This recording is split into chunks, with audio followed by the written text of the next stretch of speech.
And welcome to the workshop of the Board of County Commissioners. Would all please rise for the pledge?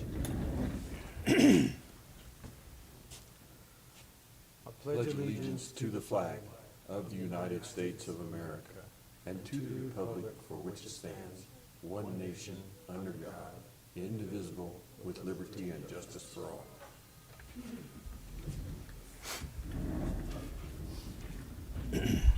Okay. First thing on our agenda, we have a discussion as it relates to parking lots in the area. So do I want to call Rob from our Road and Bridge Department, Mr. Padilla, Mr. Rice, and then I guess we'll just bring the other people up as we need to. So just a real quick summary of what we're discussing today. We've had a discussion a couple weeks ago after this large snow event, which we haven't had for a long period of time around here, which is a great thing. It's a true blessing, and I think we're all dealing with it in different manners right now. But it's come to us in a light that we're removing snow from parking lots that are really not within our jurisdiction as far as the county roads. So with that, I'm going to let you, Rob, take it over from there, give us your presentation, and then we'll kind of get into a dialogue or discussion after that. Well, what was it, last week we met about this and we discussed the Chicken Creek and the Road 40, Road 41, Road 42, Echo Basin, and the one at Dolores Boggy Draw parking area. These parking lots are getting to be more and more busy all the time. We just don't have the room to get in there with our big equipment and clean them out. When we can get in there and there's nobody there, that was one thing, but anymore they're there all the time. So we had a near miss where we almost hit a car, and we decided we better pull out of this until we get something done different. And through the discussions, we just are wanting to get out of the snow plowing business and parking lots for private type stuff. We belong on the roads. We need to be doing the roads. If it takes us an hour to do a parking lot, that's 6 miles of road that's not getting bladed. And so we just need to get out of that business. So I came to you guys last week and asked to discuss this, and went forward with, you wanted to do some research on it, and here we are today to discuss it. Okay. So one of the roads that we asked you about was a turnaround that we're blading. I think it was 41 Road. If we could actually use the Wallace property to turn around that half a mile or 3/4 of a mile below, because there's actually nobody living above there. What did we ever come up as far as that? That is, we were doing that for a long time, turning around down at Jay Wallace's property, but we had an issue with gates being open and closed. And we won't jump on and off this equipment in the middle of the night or early in the morning to do that with one person. He gets hurt or something happens and we're not there to help him. So Jay now has come forward and says we will quit doing that. We'll leave the gates open through the winter, which is actually 1.5 miles. It's not half a mile or 3/4 of a mile. It's an extra 1.5 miles just to the top of the hill. So we no longer need to go up there to turn around anymore. And it is a heavy drifted snowy road. It takes quite a while to clean that road out. So it helps me with keeping up with the other roads in that area that we need to get bladed and get the people to work and get the buses running and all that, not to go clear to the top of the hill. So that was one conversation we had last week about what would Wallace's do. And if they're willing to open those gates and let us turn around in there and not be impeded, then we're willing to turn around there. So that's another conversation today. So. Okay. And then the other big one that we were having issues turning around was at W Road, correct? Oh, yeah, Boggy Draw. That parking lot starts right where we end on our Greene County Road, so there's not an issue with us pulling into that parking lot and just making a circle through and then getting back out of there. It's a good turnaround for the blade. The same goes with Road 44 on Echo Basin. It's about 3 or 4/10 of a mile to the next wide spot to turn around, which is one of their parking areas. We don't have a problem with plowing up and turning around and coming back out. We're just not going to sit there and spend the time to push the snow back. It just takes too much time to do that. But we will get there and turn around.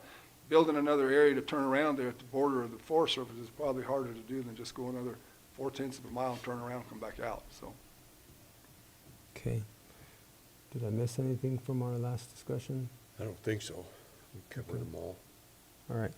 Commissioner Copenhaver, do you have anything to add to this before I turn it over to the Forest Service? No, that's fine. I'm hear what they have to say. Okay. All right.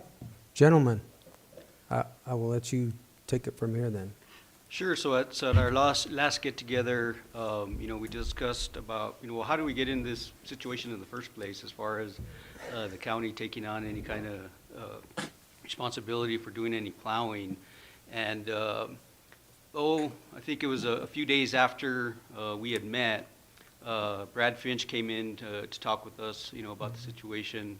He's with the Nordic ski group there.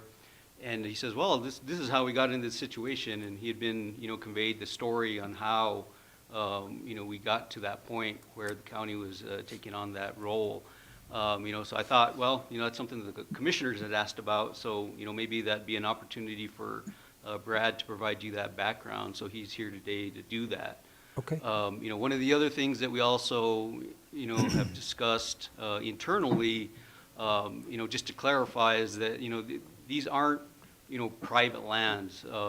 This is public land, and, benefits, many of the constituents of the county directly, but then also indirectly with not constituents, but with, people coming to the area to recreate, are they're also contributing to the economy of the county. Speaking with an individual who sent me an email, that doesn't live here in the area, and he said, I just wanted to, commend you guys and thank you guys, for the work that you guys are doing out at Boggy Draw. He said, keeping those parking lots clear and the grooming that's going on. He said that's the only activity, fat tire bike opportunity, he says, here in the region. He says that I'm able to, participate in. He said, so I really want to thank you. And I said, well, the Forest Service is really only, supplying the land. The county is actually plowing the parking lot. I said, and then there's the Southwest Colorado Cycling Association that does the grooming. And he says, oh, well, he responded back saying, well, that's a great partnership. I wish we had that kind of thing here where I live. So I think there's, lots of benefits to all for, having these available, and that the county is contributing to that, in ways that are, there again, benefiting the area from a economic standpoint, if nothing else. But like I said, I wanted to give Brad the opportunity to, give you the background that he gave us, and then I don't know if you have anything else to add.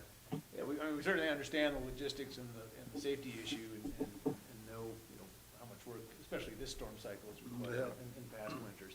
But we've had a good relationship for years. It was a handshake relationship with a lot of the operators, but we've kept parking lots open. We've provided access to public lands, which both the Forest Service and over the years the county's been very supportive of and interested in, maintaining access to public lands by locals. And so we've had a system that works. And I'd rather not make a quick decision when we can come up with maybe some solutions. Maybe we can't get a parking lot plowed the morning of the storm because of getting people, the need to get people to work, kids on the school buses. But the Forest Service would certainly be interested in trying to coordinate with Rob's staff, especially in those problem areas like Boggy and Chicken Creek, where you can't get there until later in the day. Maybe it's going to take days down the road when your equipment's back out dressing up roads. You don't have as much of a pressure to get roads cleared, but we may be able to work with the road crews when they're going out days after the storm to push back some banks more and help keep traffic out of a parking lot, make it safer for Rob's operators to try and get their jobs done, and while also partnering with the county to help maintain access to public lands, and then also support what is a growing economy here, recreation, as you see, whether it's on BLM lands or at the fairgrounds or in Forest Service lands. More and more people are utilizing our resources here. And by not plowing roads, we're going to create a safety issue that maybe the sheriff's got to gotta spend his time dealing with when you have cars parked in the county road. And we have a solution. We have parking lots that we could use to provide access and safe parking for people. And we're willing to work with the county to try and develop a process or a partnership to make it easier for the county to help out our partners who do the grooming at Chicken Creek or at Boggy, as well as the dozens of snow machines that are coming into West Mancos and transfer area. And we're attracting a lot of people with some winter recreation opportunities, and we'd really like to try and support that in partnership with the county, try and come up with an option to reduce that safety issue. Because we just don't have the equipment, or the personnel during the winter to be able to support plowing operations. And that's the reason, we're kind of at a loss of how to deal with the situation, because we just don't have that capacity internally to be able to take care of that. Okay. So I'm going to give Brad Wright the opportunity to kind of come forward and give us a little bit of history, because our conversation that we had with the Forest Service and this current Board of County Commissioners is there are no MOUs in place. There's nothing in place that says we have an agreement to even get off of our county roadways to do any kind of plowing at all. So I'm kind of curious to hear who made an agreement, and you'll have to come up to a mic because it's being viewed live. So you can turn around and give the camera your best shot. But just kind of curious of how this even morphed into what it is today without any kind of an agreement in place. Yeah, and I can only tell from what I've been told from the perspective of the Chicken Creek lot. I don't know the history of the others.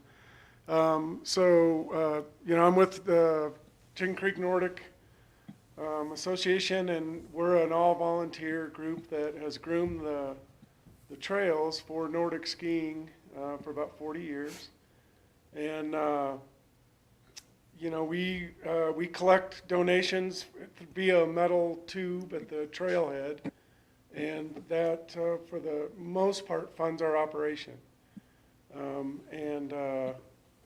We put in probably in the neighborhood of 50 hours a week of volunteer time to groom the trails on a regular basis. We groom both for classic skiers, which is kind of the traditional cross-country skiing, and also for skate skiers, which require an 8-foot groomed lane.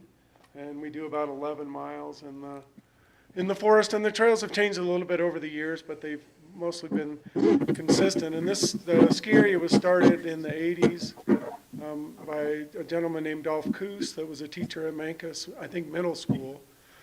Dolph had been like an Olympic ski coach and a ski coach at Fort Lewis College.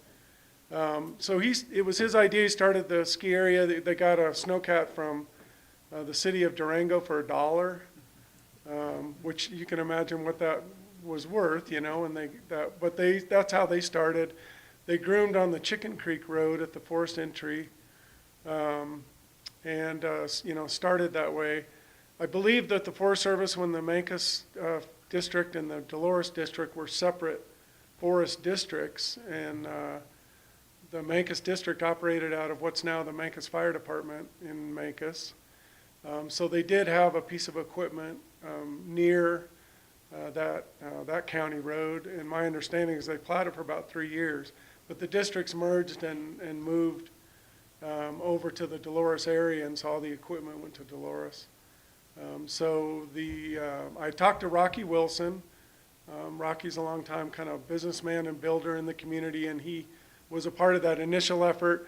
Rocky said he and Dolph came to the commissioners because they lost, that plowing of the area, the parking lot. They gave a presentation. This was in the early 90s, I believe, and asked if the county would support, their effort. Rocky told me they also had in some way had applied for funding from the county to help as well, and he said they had asked for $5,000 at the time in assistance. probably to fix that dollar snowcat. And he said that when they left the meeting, that the county agreed that they would provide the plowing, and they walked out with $7,000 instead of $5,000. That became problematic as the ski area became more and more popular because everyone was parking on the road. They widened the road as much as possible. The skiers were all parking on the side, and it became an issue with the plow, having difficulty turning around, not wanting to damage cars, those kinds of issues, too much congestion. People were getting stuck in the ditches, and so they were pulling people out of the borrow ditch. And so with the Forest Service, they got together to solve this, decided that a parking lot was really needed to do this safely. The Forest Service agreed to create the parking lot on County Road 40 so that they could manage all of this in a safe way that worked for everybody. Parking lot was installed there, and the ski area moved. You know, I guess the trailhead moved from 41 over to 40. And it's been, you know, I've been with the ski area for I think this is my 24th year, and it's always been in that parking lot, the trailhead's been off County Road 40, has always been, you know, plowed by the county. So I feel like it's one of those things that we probably took it for granted because it had always been done, and there hadn't been a lot of issues that have been brought to, you know, my attention or others that on our board that we're aware of. And so it's probably the kind of thing that we really should have communicated more and really been proactive to make sure that everything was working smooth for the, you know, the partner with the county. And I do know in part of that history, the county was really looked at as a real partner in the ski area. The county logo on the original sign at the trailhead on County Road 40, the county logo appeared at the same size and right on the sign with the other partners. At the time, it was the technical school provided all of our mechanical work on our machines, and they were listed as a partner. And I think, you know, we're busy trying to keep that whole thing going, and probably neglected to really, you know, sort of nurture those partnerships and make sure that everybody, you know, remain partners in it. And as time went on, the schools kind of changed their, you know, we use snowmobiles now, we don't use a snowcat, so some of those things have changed, but it's really important to us that, you know, our organization grooms and maintains the trails and the signage, and that's our agreement with the Forest Service. You know, we're not chartered to provide parking lot maintenance, and that's not something we've done. You know, we're just going to pick up a used snowmobile we purchased today. We're able to replace a piece of equipment about every 8 years. You know, we run on a very slim budget. We're not in a position to be able to financially provide for private plowing of the lot. And it hasn't been our responsibility in the past. But we want to be partners in whatever the solution is, and we want to be real open-minded in terms of what we can do to keep this a real positive thing. We're pretty similar to the snowmobile, and I think, you know, obviously the recreation that goes on at Boggy Draw, and that, you know, if you walked in a parking lot on a Saturday, there'd be New Mexico plates. There'd be plenty of people from out of the county that come over to enjoy the recreation that we provide.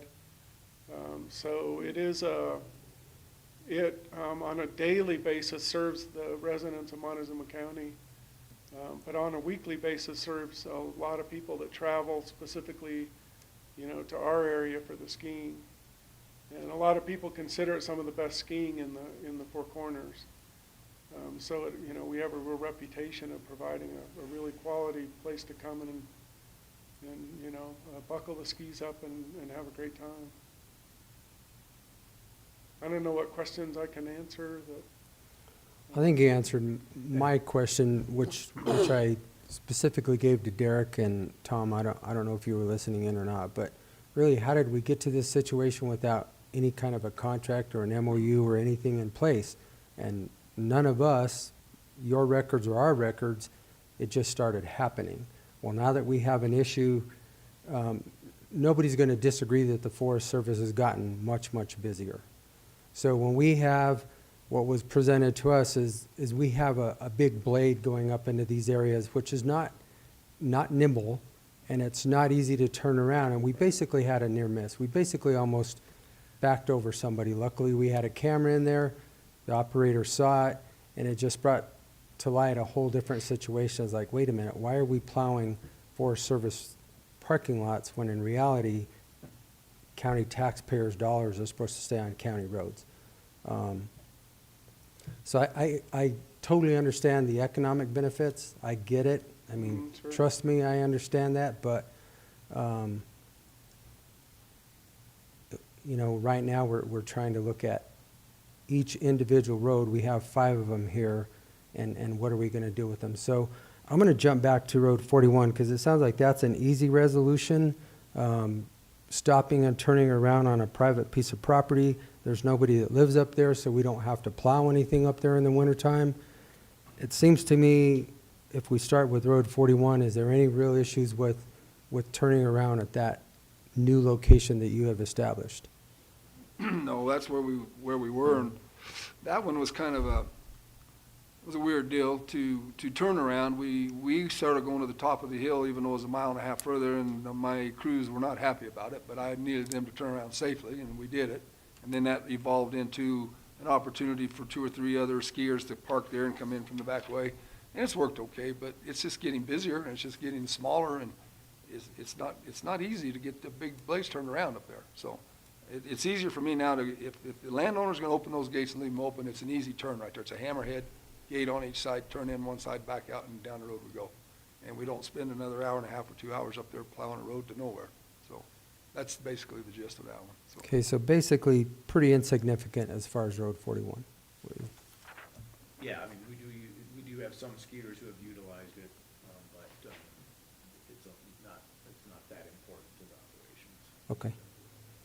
All right. And I guess we'll go to Echo Basin. So if you can pull that one up, Rob. I'm trying to go from east to west, and we'll hit W last. So, you go skip that one there. That's okay there. Let's go to Boggy Draw first. That seems to be the Oh, first one on the list. okay. So Boggy Draw is Road W, goes east off of Road 31 up to the Dolores Norwood Road. County road ends right at the Forest Service border. So that's a road, that's one that's easy to go in there, turn around, and get back out of there, and we're down the road we go. Smaller equipment, skid steer type equipment should be doing that anyway on them little tight ones. At least we got them access to the parking lot. Right now, we go up there and we spend another hour and a half or 2 hours pushing out all that shaded area, which is not a big area. It's like, how many acres did I show there? 0.45 acres or something like that? 4.1? Yeah. So a little less than a half an acre. But half an acre with 2 or 3 foot of snow, like these big storms, is a lot of time. And if you go back later in the day, you've done lost it. They're parked on the road. They're parked everywhere up there to even get in there, you know. So it's just a busy place to go with all this groomed bicycles and hiking and skiing, and it's popular. I don't blame them. You just can't get back to them. So, and this is not an early morning route, so it just makes it tough. But we can get you to the parking lot. You know, we can get them to the parking lot. That's good. So. So you're saying you're just going to make you're just making a pass through there and then turning around and getting out of there? Or That's what we're basically, doing. that's what we're doing now. We're doing it, yeah. We are going to go to the Forest Service border regardless, because it's a green road. We're going to get there. And we'll turn around in there, and we'll push it around a little bit and get turned around and get back out of there. And it's a starting point for a smaller piece of equipment to come in and clean it out when they can get there. Okay. All right. Then let's go to the next one. That's 40, I believe. I can't see that. Yeah, far. 40? Chicken Creek. Chicken Creek. Yep, 40. That one, we go right on by it. It's off the road. We just go on out to the end of Road P there, to the west end, turn around, come back out. And that road gets plowed probably about 10 o'clock in the morning, maybe 11, depending on schedule, how things are going. So we wouldn't be up there till 11 o'clock, and it's full, packed, done, so. Okay, and it kind of sounds like this is probably the biggest issue one, is that? That's the one we're From- talking about the most. Yeah. yes, yeah. Okay. All right, the next one? That one we already discussed, That one it's we kind of already a discussed, non-issue. yeah, right. This one is 42? Yep. Oh, Jackson. Yeah. West Memphis. That one actually is on the BLM. So that's another meeting. So I will still go from the county line there through the Forest Service, turn around on the BLM and get back out of there. We'll at least open it up to the parking area where contractors or whatever can plow it out with smaller equipment and they get in there and do it. So, So we really haven't heard any issues on this one at all. all the right people might be here today. If they're not, they'll be here at the next meeting. So That's this what- is snowmobiles here, Yeah, so. So, but we still just turn around in this circular drive there? We've been pushing it out, up to 2 hours of time to push this one out. You can take up to 2 hours to do it right and get in there and get in before the cars get there. Right, but to just turn around, we just use it to turn around and Yeah, go we'll out? just make a circle around it and come back out. There's an island in the middle. We'll just make a circle through there and come back out. I don't see any BLM here at all. That's West Memphis, correct? Yes. Yeah, that may be a mapping error, because that's Forest Service, and then there's some, and then there's state land. That's forest. The red is state. Yeah, I don't know why it says BLM unless. The brown is BLM, and according to our mapping on GIS, that parking lot, if you satellite it in, is right in the BLM. Yeah, I don't know why it says BLM, that's the only question, but it's public land. Yeah. It's, So is that your parking lot? I believe it is, yes.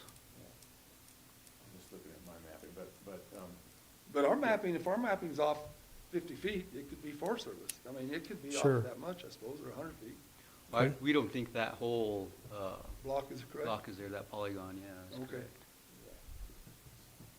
We have to get Doug in here to discuss that one another time, or I can see him after the meeting. I Okay. have it on, well, yeah. Yeah, we can, that's a different discussion, but. Hopefully we'll- it's Forest Service, we'll because ke- another government agency is just Yeah. another one to muddle with, you know? so- Right, Yeah. we'll take it. right. We'll take it.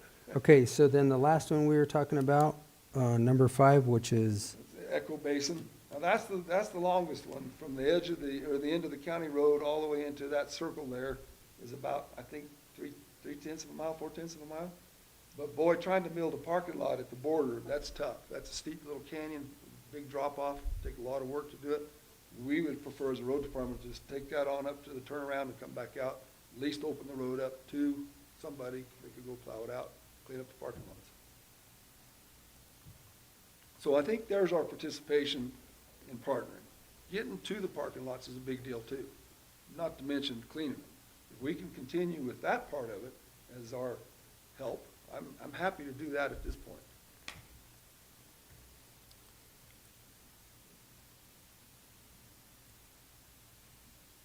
okay, That's a good question. sure, go ahead, Tom. The Chicken Creek parking lot, it's not very well designed, hard to get in and out of there. We did authorize some expansion to that parking lot during one of our past trail decisions, because of the need for trailers to be able to pull through there. It has one way in, and that's it, there's only one access point. And I know that when it's plugged up with people, that's the hard part. If we were to develop an exit on that parking lot, or 2 entrances, 2 access points, would that allow equipment to get through there and at least make one pass, similar to what you proposed at Boggy, and that would get people off the county road while also providing a quick It's on route through there? Road 41? 40. Road 40. Oh, the 40. Chicken Creek parking 40, lot. which is right there Skier. basically at the corner, Oh, or okay. the right-hand Yeah. corner, or the left-hand Yeah. corner. And then the other question is buses. I know that the kids used to get picked up, or at least the bus used to turn around at Chicken Creek. I don't know if they're still doing that, and then also I don't know what the bus route needs are up at Boggy. I know that they do pick up some kids along the Boggy Road, but a couple things to consider that I don't have answers to is what the schools I don't think we're getting any kids at the Chicken Creek anymore. Okay. I know we're not there. Okay. Um, I do see the bus going down Road W to, Yeah, and we go clear to the Forest Service Yeah. there, so that Yeah. gets plowed for buses. But if we were to develop another, 2 points of access to the Chicken Creek parking lot on Road 40, would that alleviate some of the problems with getting equipment through there safely? I don't know that it helps with us. I mean, that's just a little spur off the road, and if we're plowing next to it anyway on that curve, the one that kicks back to the west, that big curve, if we open that up, at least that's giving some contractor a place to park, unload, and go in and clean out that parking lot. So I don't know that making a loop through there is that big a difference. If you have another access, because the way it is right now, and that was where the near miss took place, is because we didn't have anywhere to go, and whoever it was that came in behind them, just parked right behind the grader, was not, probably just not thinking properly, but, I mean, that seemed, we then keep people off the roadway or a contractor to get that thing pushed out totally. I mean, does that seem feasible, Rob? I mean, it's just one pass in and out, kind of like what we're talking about up on Jackson. Well, I'm confused. Are we talking about Road 40 or 41? Road 40. It's actually Road 40. The one over here. Yep. That takes you I'm out. sorry, I pointed at Yeah. the wrong lake, yeah. So, the- like I said, he's talking about building a little loop through it to get in and get out, but that's not a real hassle for us anyway, because we have that big curve right there where we can plow as we go around, and it leaves plenty of room to park to get a contractor in there to clean it out. So, it's an option to look at. I wouldn't commit to it today, but I would certainly listen, Mhm. So, it'd make it a lot easier if you don't have to turn a 360-degree turn in there with that big blade, if you can just Right. plow straight through and go on out the other way. I wouldn't argue that, no, that would be better than what we got, so. But you gotta remember, we don't get there till 10 or 11 in the morning, so there's no guarantee I could even plow through it then if there start wacky doodle parking in there, so. Well, I think we could commit to helping out with placing some barricades, pre-storm, for instance, saying this parking lot closed until, to allow for snow removal or something like that. The problem with that is they just park on the road, Yeah. and we're not solving anything by doing this, so. Right, and that's the bigger question. We're gonna continue to have people parking on the road because they want to come visit us. And it's illegal to park on a road. You can park in the bar ditch without a problem, obviously, but you can't impede traffic by parking on the road for emergency vehicles and every other thing that might have to go up there. So it creates a bigger headache than it's worth, so. So we at least have an option on Road 40, that we've come up with an option. Okay, so 41 really is a non-issue. 40, we've got something to talk about. Echo Basin, if I look at that, Rob, it looks like we're better off to go that .21 of a mile, and That's Or wrong one. 42 there. Yeah. so it's 44, right? That's Jackson Lake Road right there. 44 is right there, there you go. So it's like 3/8 and .38 miles, .4. But still, it's more beneficial for our equipment to go up to that parking lot, Yeah, I mean. if you- circle around and get out of there and not, Yeah, because if we could turn around at that next Forest Service Road that kicks north, I'm sure we could build some kind of turnaround, but now you're talking 2/10 of a mile. You might as well just go to the parking lot, turn around and come back out and leave it open then for the people to get in there and move the snow back. so somebody else could then, if it's Yeah, not big 'cause enough, it come in wouldn't and behoove do. Nobody to stop in the middle of the stream and just turn around, then they'd have to plow their way on up to the parking lot. And I don't want to go that far with it. Let's just open it up to the area and turn around and let the parking lot be cleaned out by the proper people, So we're okay with 44 going up to where it's at and turning Yeah, around? I am, yeah. I mean, Okay. You may change my mind, but right now I'm okay with it.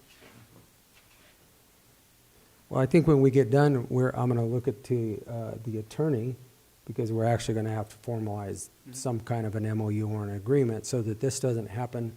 So now we're dealing with something that was, 25 years ago, that probably should have never happened, that now we're dealing with.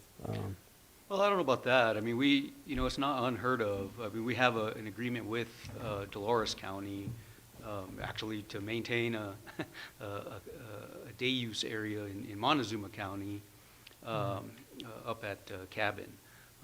So that's something that we, have an instrument to utilize, if the county was, even if it's the more minimal maintenance up there, or if it was just to continue, what has been doing for the last 25 years, we can formalize that. That's basically what should have probably have been done back 25 years ago, is when we got those agreements in place.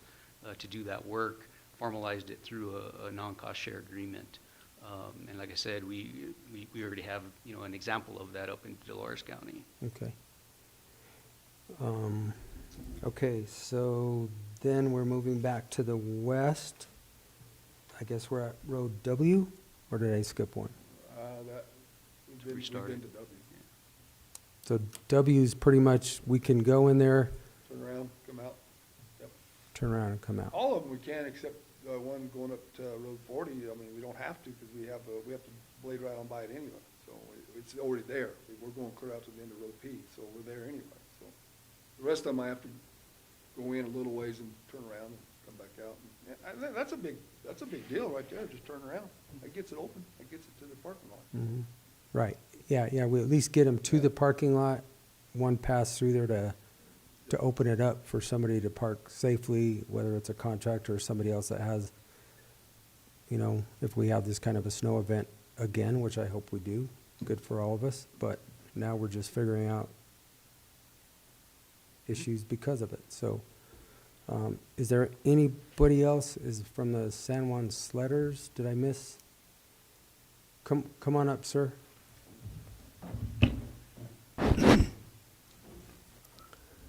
And the reason I have to have you do that is because we're live. Yeah, And they can't hear you if I don't have you at a mic. And if you'll pull that as close as you can to your mouth, I'd appreciate it. Yeah, so my name is Chris Hines. I'm the vice president of the San Juan Sledders Snowmobile Club.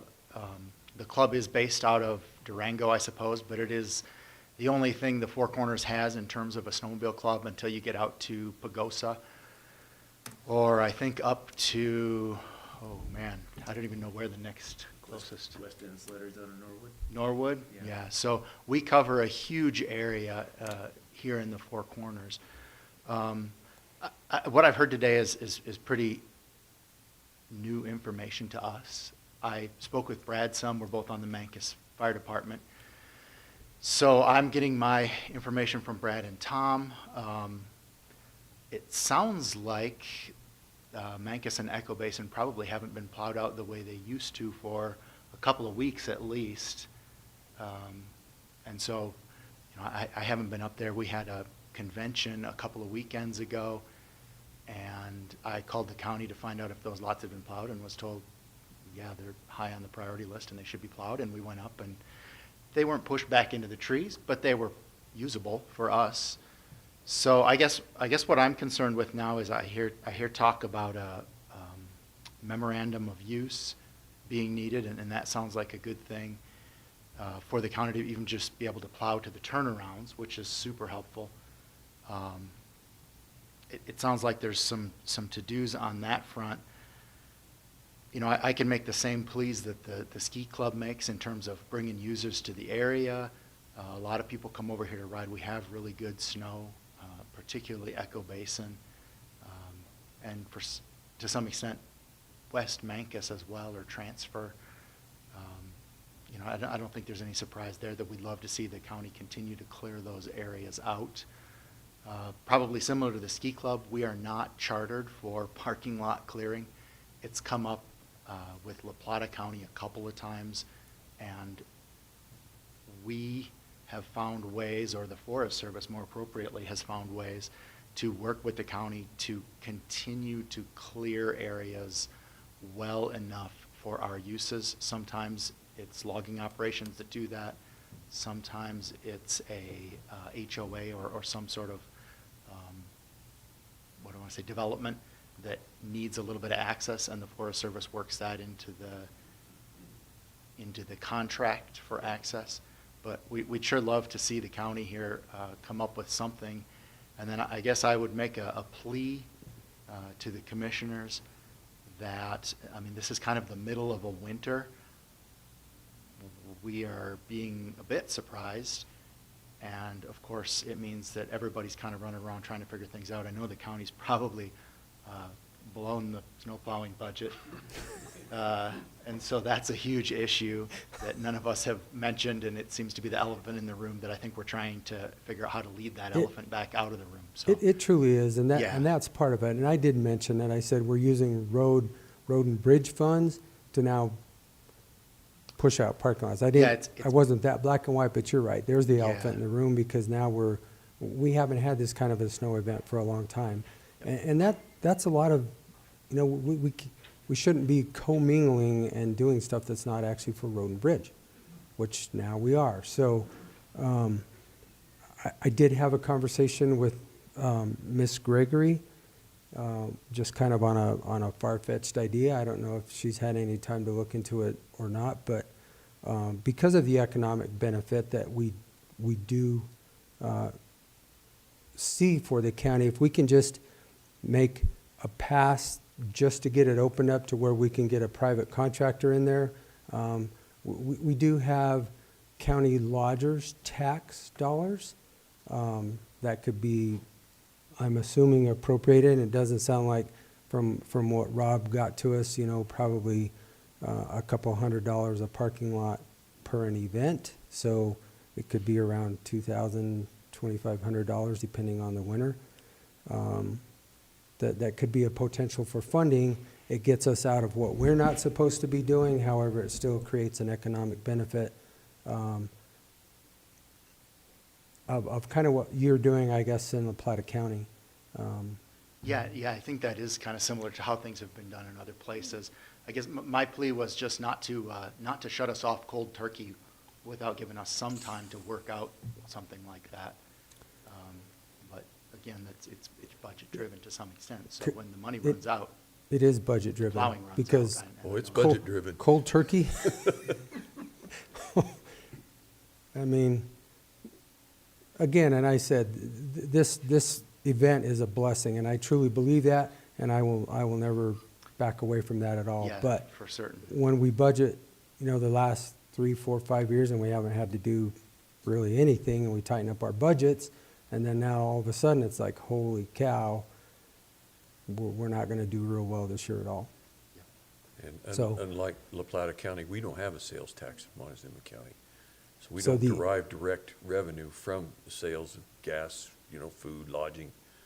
And we're seeing diminishing returns in our property tax returns. And also, our PILT funds have diminished. So we're looking at every corner we can find. Which is We're putting another pressure on reason, him to, you know, to cut and cut and cut. the only thing that I can come up with is with the lodger's tax. So I hope all of you, people that we do have coming over here are at least, you know, spending the night somewhere so that maybe we can get this done. So So- that's kind of a plea to say, everybody spend 2 or 3 nights here in Montezuma County when you come over here. Because truly, that's all we get. That's all we receive. So, So I might have misunderstood. You opened with, we do have a lodger's tax. We have a we have lodger's a tax. We don't lodger's have a tax. sales We don't tax. have a Okay, sales okay, tax. sweet. Two different Two things. Yes, Yeah. I understand now. Thank you. Yeah, So- I'm hoping we can find a solution, and maybe taking advantage of that is part of that solution. Right. That's all I have. So, okay. I do have a letter from the Snowmobile Club for the commissioners. Is that something I can share now, or I can Sure. share it You via can- email? You can Walk share it it up. now. You can also send it in electronic format. That's fine. So is this from Matt? Oh, I was going to say from the La Plata County Commissioners saying that they'd fund it? No. I like that. We can appeal to them too. Because I'm going to call them all and say, man, thank you guys. You're great. Yeah, that'd be awesome. Thank you. All right, thank you. I leave Danny, or I got 2 of you. I gotta run, go meet somebody. So Come on up. I just want to give my 2 cents and Sure. just to give you a little insight on what I know. I'm Jimbo Fairley. I live in Dolores, and I do the grooming up there at Boggy Draw. I've done that for about the last 7 years. And just to give you a little insight, I see the whole, issues with the county plowing and all that. I totally get it. But just to give you a little insight, I mean, we have, in being a mountain biker as well, using the area both summer and winter, it gets equal use, I would say. Besides camping, going up the road and camping, that parking lot is just as full in the winter as it is in the summer. Skiing, hiking, biking, all that stuff. I groom about 14 miles worth of trail up there. We've got tons of volunteer hours and miles on our machines, and I just do it. I mean, I don't get, it's all volunteer. There's no funds for it. I just do it. And then, but there are times, like especially on a weekend, where there were 38 cars.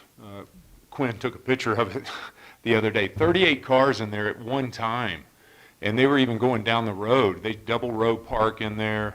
Then they park on the sides, and then the overflow gets out onto W.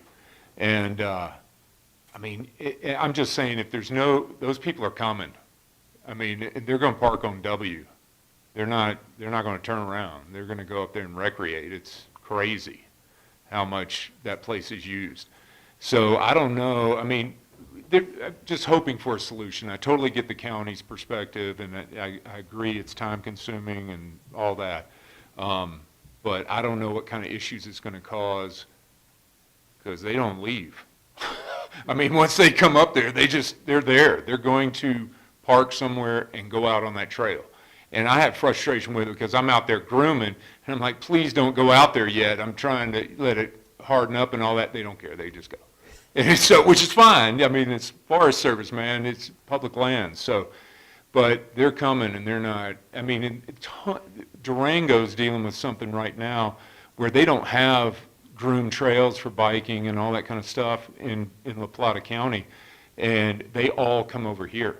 They posted on the Durango Trails organization website. They, there's a group of them, like almost every weekend, there's like 15 of them that come over and ride. They see my posts on it, and they come over the next morning. So anyway, I just want to give you a little insight that it is well used, and almost always cars just packed in there. Like, I worry when I go up to groom, like I pull my trailer, if I'm going to be able to park in there. Like, I don't even know how. Sometimes I'm like, oh man, please let there be a place for me to park, because I got to pull in and then, unload all my stuff. And there's only one section that I can really park in, but it's pretty packed all the time. So Which was part of the conversation that we had the other day. If we just make one pass through, we Yeah. get you to the parking lot, you guys figure out a way to get it work with it. plowed. And again, Yeah. for the funding mechanism of it, of going through the grant process through the lodger's tax, that would be, Yeah. a and way that to handle may it. be But that just may what be you're the dealing with, you're dealing with a small machine, and Yeah. we're dealing with a 40-foot motor grader. Sure, That a and lot I of them understand. Yeah. don't have backup cameras. Most of them do, but No, some I of totally them get it. still I mean, don't. and So, thankfully that parking lot's there to turn that bigger machine around, because otherwise you got to turn up that other little road right there and then back it back in.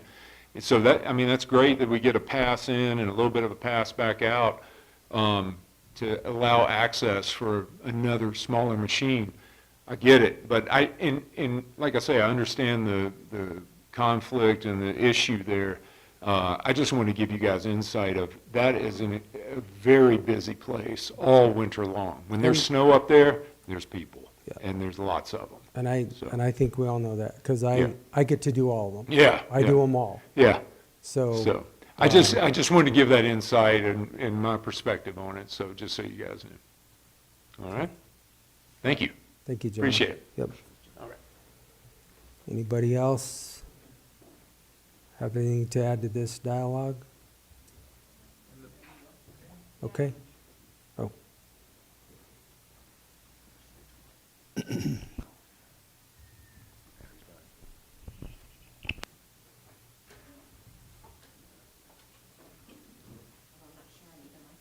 Although they informed me it wasn't for here, but it's for all of them. So you have to turn it on, or is it on? It is on, it's on, it's Green light's on. Okay. All right. Okay. I just appreciate that, that we're having this conversation and that it's not just being shut down, without this. And I understand that this last snow event was an event, for sure, and it brought some things to light that clearly need to be addressed. I guess my biggest concern, and we'll do whatever it is that we can and need to do to try to continue to provide access to these recreation areas. But you know, Swicka and Jimbo touched on it, is, I mean, we are an all-volunteer organization, and we can probably kind of come up with some funding, but the only entity in this room with a road department is the county.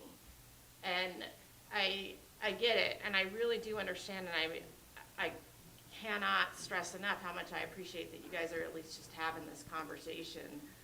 But I'm trying to figure out how we're gonna overcome going from something that's kind of been done for I get not just, I mean, clearly for La Plata County, but also it's been for the citizens of this county. It's been a benefit that the county has done that, and I understand that property tax revenues have gone down, but I don't clearly understand that because I've been paying more, so I'm a little, and I get that not all of that maybe goes to the road department.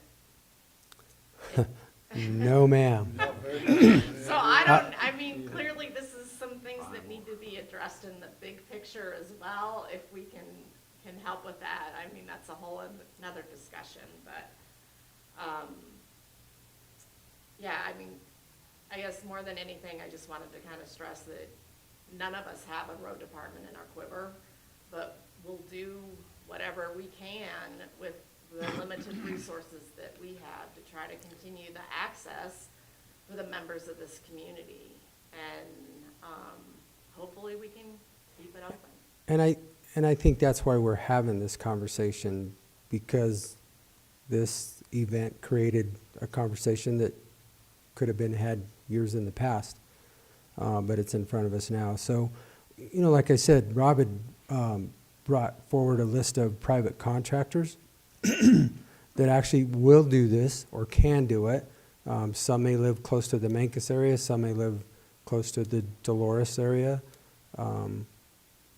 That if we just get it opened up to that point, get in, get us turned around, it gives them a safe place, like Jimbo was saying, to park so that he can do what he needs to do.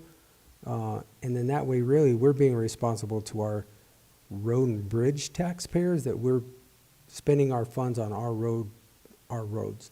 So I'm not going to argue an economic benefit, because I absolutely agree with it, and I know that it is an economic benefit. However, our tax dollars really need to be spent Where they're supposed to be. where they're supposed to be spent, because this could get a lot bigger in a lot of areas. So we want to just make sure that we have it under control, and that's why the conversation is going on. So we don't make decisions today. Today is nothing more than a discussion. Decisions are made on Tuesdays, because those are actually decision-making days in a board meeting. These are just workshops and conversations. So any ideas? I do have a question. I know with CDOT, with Colorado, or Department of Transportation, you can go to their CO Trip app and you can see where all the snowplow drivers are. Do you guys have any GPS data on your rigs right now to where maybe we can get an update so that it's readily available, so that folks know, hey, the plow hasn't even made it there, or avoid this area? And we can, I mean, that's one of the things that our organizations can help with, is we have those outreach capabilities. We have those social media capabilities where we can communicate with people and be like, hey, avoid this area, the road's not clear. Now, as Jimbo touched on, and as other folks have touched on, some people will listen and they will oblige, and other people just will ignore it. We can only do so much, but we can do that. Is that something that's available, or will be available, or is there another way that we could get that information so that we can be like, hey, it's not ready yet, or what are your thoughts on that? Well, ELDs are a service, not necessarily that we have any ELDs or tracking devices in our motor graders and or snow plows. I think CDOT does that. They just started that this year, specifically on I-70 in that ski corridor from Denver all the way over. But I think they went everywhere with it this year. Here again, it's just another funding mechanism. ELDs have a monthly fee to them to continue that on, and then you also have to provide or pay for the service at one time, which is just another funding Right, it's mechanism another of, cost. yeah, another cost and an ongoing cost of like, well, is this really going to be adhered to or even looked at? Right. Or if they look at it, they're going to say, well, okay, they're up there and going to go do what they want to do anyway, because it is public lands. We're not going to stop them, and nor should we. So I would say, I think I answered it properly, Rob. We don't have any. Well, we have the capability on it, but we don't pay for the service. It's expensive. Right. So we've got a set routine, and that routine says, yeah, plus or minus a half hour difference. So if he starts on 41 and he moves west and he ends up on 40, it'll be about 10 o'clock, somewhere in there. So, and it's pretty reliable, so. And there again, it just depends on how fast they can move, how deep the snow is. I mean, there's a plus or minus on the pace that they're going to go. So, Good question. One option we've discussed is a couple options. One is to push a route in there to make it easy for you all to turn around, and then if Yeah. the forester partners were able to hire a contractor to do the rest of the work, that's a solution. The lodging tax money, do you know if the county can receive lodging tax money which could go towards road and bridge, just like the Forest Service sends funds to the county for different? I don't think the lodger's tax money can be used for road and bridge specifically. I don't think it can go into that pot of money. That lodger's tax money has to be used for promotion of tourism or economic development. which this actually really kind of is, but we couldn't apply for the grant, so it goes through a grant process.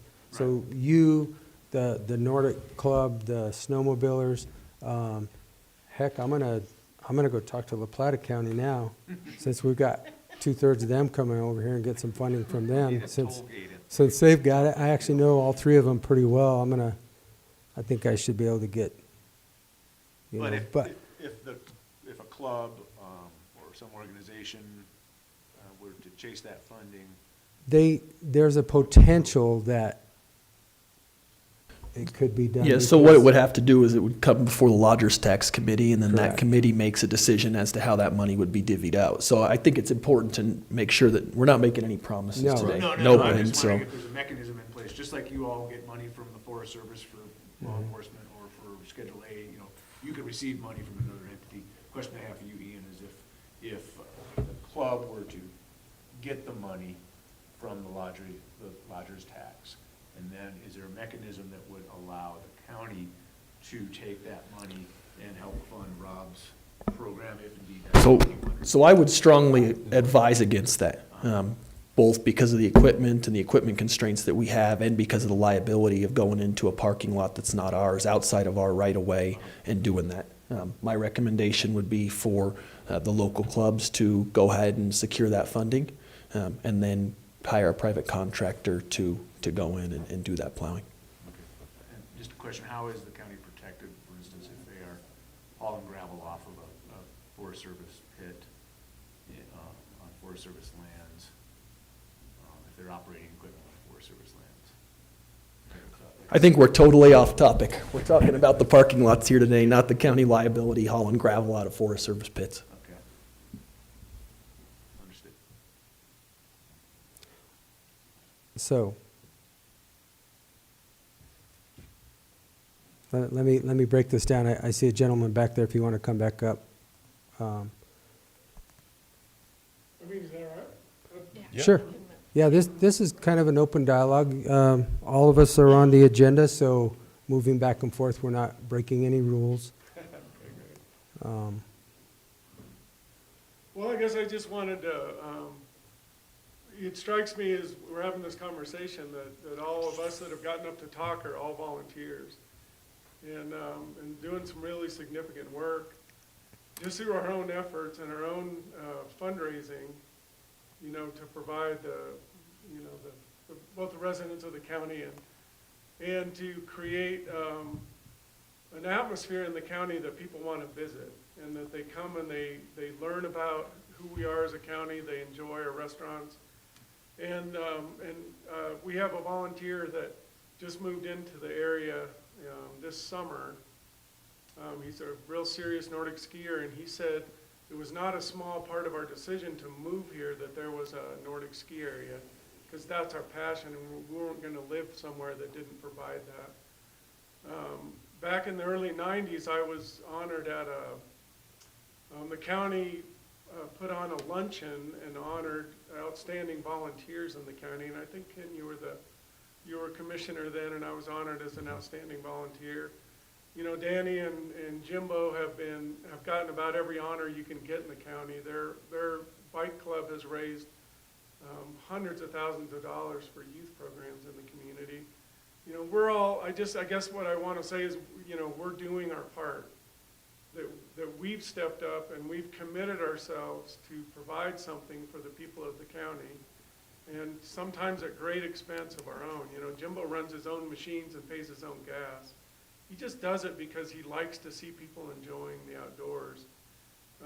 So I guess my point is that we're partners. We're coming here as partners in this effort. I'm real reluctant to take on the maintenance of a parking lot, you know, to expand the role that we're actually doing. I feel like I'm rode hard and put away wet, and I'm doing about as much as I can possibly do to come to the table as part of making this a great place to live. I think the gravity of the decision has to do with putting the onus of these parking lots on the backs of the people that are volunteering to do something, you know, in the community. And that's why I guess I would. So let me stop you right there. encourage you So the onus to is, keep talking. that is not what we're doing. We're not saying, hey, volunteers, you guys do it all and find your own funding mechanism at all. That's not what Oh, I we've guess I said. kind of misread that because That is not what we've said at all. We've said that we will get you to the parking lot, we'll make a pass through there, and we've talked about each road specifically, and we even gave you an idea for a funding mechanism to hire an outside contractor, not for you to volunteer, to do that. So, Right, so right. make sure that you're hearing us real clear that we're Well, not just kind of saying, from my hey, perspective. volunteer and go do this on your own. No, I understand what you're saying, and I guess from my perspective, it means more work for me to apply for grants, to hire contractors, to manage those contractors. And I'm just saying personally, I'm not willing to take that on. That doesn't mean that the Chicken Creek Nordic may not find somebody that's willing to take on that additional responsibility to now maintain, to raise money to maintain a parking lot. I guess I come to the table with all that I've done, and I'm saying that's enough for me. And I'm not gonna move into the parking lot and the maintenance arena. That's just my own. I don't know, other people may be willing to even do more than they're doing now, but I'm not.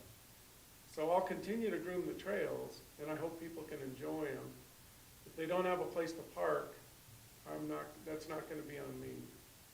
I just can't take that on. So, and I don't know how many other people in the community may also feel that way, that, you know, we're asked to do more and more. What I do is enough, and I'm gonna continue to do it because I really enjoy it, but it's enough for me.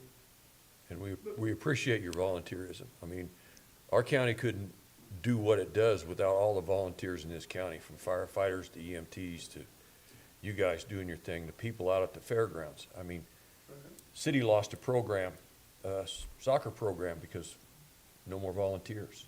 We're seeing a decline in our volunteerism across the country, and we're seeing it here, and it's a shame.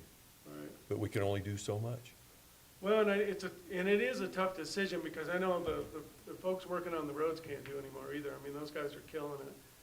I see them out on Road 40. I see them at my house on J Road, and they're doing an amazing job. So, you know, we're sort of stuck between two groups that are like doing as much as we can, and somehow we've got to find, you know, some give in the middle, so that we don't put the road department in a situation that is unsafe for them and for the public. We don't create a situation where we just have to kind of shut down because we're not able to find a solution either. So I appreciate your, you know, your partnership with that, and like I say, we've worked as partners, whether we kind of realize how much we were partners before this issue came up. We've been in this partnership for over 3 decades. You know, can we still, you know, keep working on that so that everybody benefits?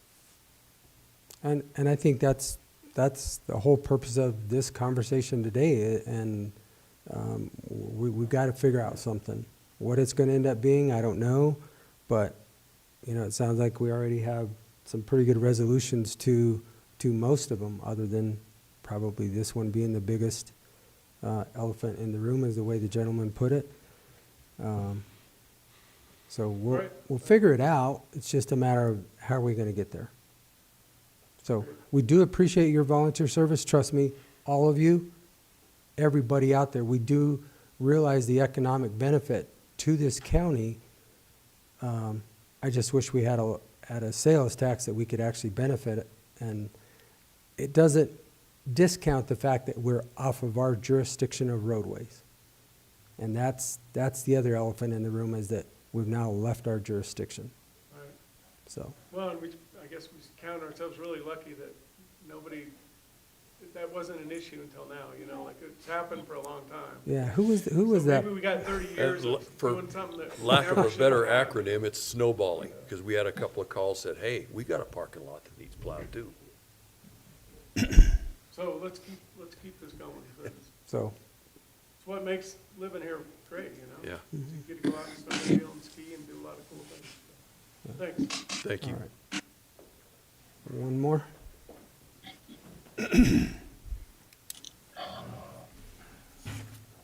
Dennis Giesler, I live in Montezuma County.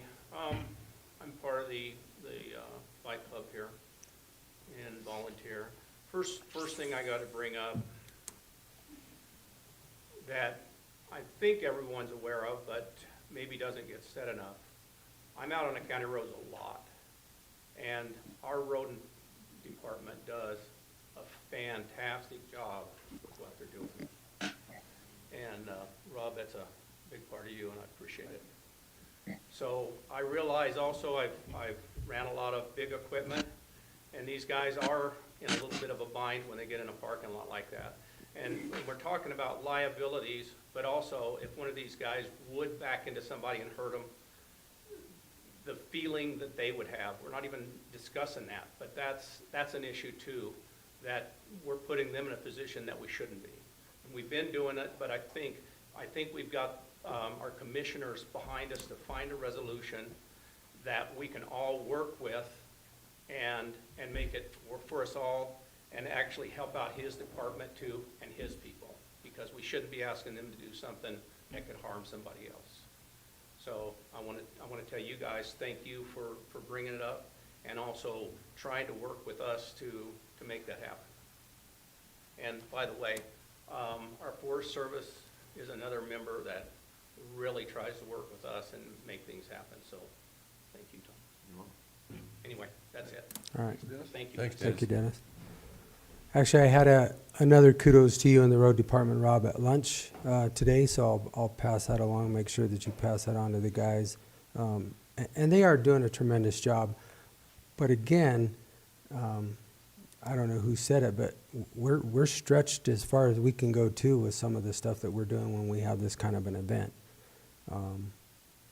Gosh, a lot of our guys worked a lot of hours nonstop just to get the primary and secondary roads opened up for the entire county. So one of the questions that was asked, I was going to ask that same question, but I was sitting back there.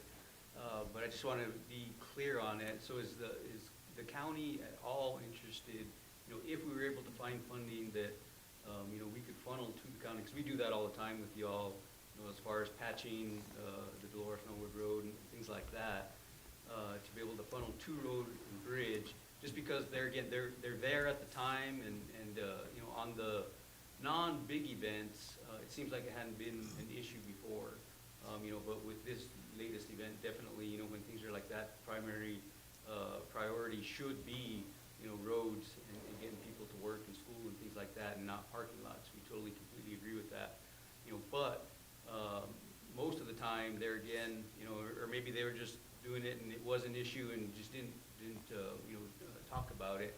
But if it's not an issue, there again, I just wanted clarity on whether or not we should be exploring or not exploring that possibility of just finding funding that would then funnel straight to Road and Bridge, enter into an agreement, like we do with. So you're talking more like a Schedule A agreement, like what we have on the Dolores Norwood Road type of deal? Is that what you're What would be the saying? Schedule A agreement? That wouldn't be the appropriate instrument. It would just be basically a, non-cost share, well, no, it'd be a cost share agreement because we would be funneling money to the county for that service. There again, and it's more just from an efficiency standpoint because you guys are already there. Sure. Doing the work. It would be similar to the project that we funded up County Road 41 when you hauled gravel up there. It was secure rural school funds that we pursued for some parking lot and road improvements on that upper part of the Chicken Creek Road, County Road 41, that where some material was laid down. So the funding is one piece of the pie, but I think the other piece of the pie that we're somewhat forgetting is the aspect of safety for our people or because it is getting busier. That I think that's what brought this whole thing up was, hey, we almost ran over somebody. Yeah. Or Well, we that would backed go over somebody. So how do you, and I'm just speaking for myself. I have two other gentlemen here that are going to actually make this decision with me. But, my biggest concern is how do we assure that we're not going to have anybody in that parking lot until we can actually get that done, if it can be funded. And sometimes the bigger machines that we have, like on W Road, that's probably a big enough parking lot. Maybe that's not such a big issue. But Chicken Creek, the one that we're talking about on 40, that's not a great parking lot the way it's currently designed to use a motor grader in there because it's tight. And if the average person that has never moved one of these machines don't know what it takes to move them. And if that one is the sole problem child, for lack of a better word, that we just need to resolve in a different way, I understand that. But for Echo Basin, for the ones that, Rob has identified that we can go in, make a pass, come out, and, because we use that to turn around anyways, if we can find funding to be able to support them just doing what they've, done in the past, where that safety aspect hasn't been, as big of an issue, is that something that the county would be, willing to entertain? Or do we just need to, find other resolutions for that and not even have that discussion? I think it would, benefit looking at it, but what we're dancing around is kind of, if it's coming from the Forest Service, that's intergovernmental stuff that we can work with. But if we're being paid for hire, we can't do that. We can't compete with our other snow plowers. That's private funding. I think And what you're saying, though, if I'm hearing you right, maybe, because we do work with the Forest Service. We Yeah. do have IGAs with the Forest Service. So I'll go back to like Road 41. We're not going to, it sounds like that's an easy resolution because we're just going to stop that 1.5 miles back farther. There's nobody that lives up there. We really don't need to access that. We can turn around on a private piece of property. That one sounds like it's pretty easy. Then we move over to 44, and it sounds like, it makes sense to go a little bit farther into the Forest Service so that we can just make a turnaround and never stop the path of moving that machine forward. Because we all know the accidents happen is when you put it in reverse. They're not as you're moving forward. So it makes sense to go up that 0.38 of a mile to turn around. From what I'm hearing, Rob, and that's kind of what you're recommending by this map, it makes the most sense for us for safety reasons also. So not that we're going to push it out, but we're going to at least make the access so that somebody can get up there. It's kind of what I'm hearing. We haven't made any decisions on any of them, but that one looks pretty reasonable. The problem child in the room really is 40. I mean, sounds like W Road is, we can make a go in, go out, and never touch it, and it's pretty quick and easy. So, Correct. So for W, for Echo Basin or West Mancos, those are the ones I'm asking if there's an interest, you know, or if they even have the capacity, and maybe they just don't. The capacity is an issue too, you know, that we haven't discussed. I guess I just don't want to explore opportunities to get money to the county if that's not something the county wants to do at all. If we just need to focus completely on using private contractors to get this work done, then that, it doesn't limit our options, but it just makes it more complicated. Sure. So I just need to know that aspect of things. And you haven't made any decisions yet, you know, but that's just something to think about, is if that's even something you want to get into, you know, when you're making your final decisions, that, you know, no, we don't want to, you know, we want to do exactly that. Just go in, make the one pass, turn around and come out, and then the rest is up to, you know, you guys. And if that's the case, then, you know, that'll lead our direction on what kind of funding we need to look for, how Sure. to utilize it, and what mechanisms we're going to need to do that.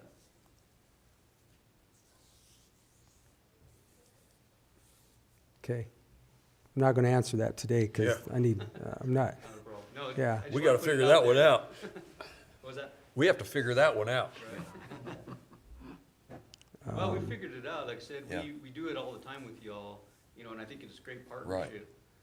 Because you guys have the equipment, you're out there doing, you know, work on other things that you just go another mile onto us. We can take, you know, care of both things all at once.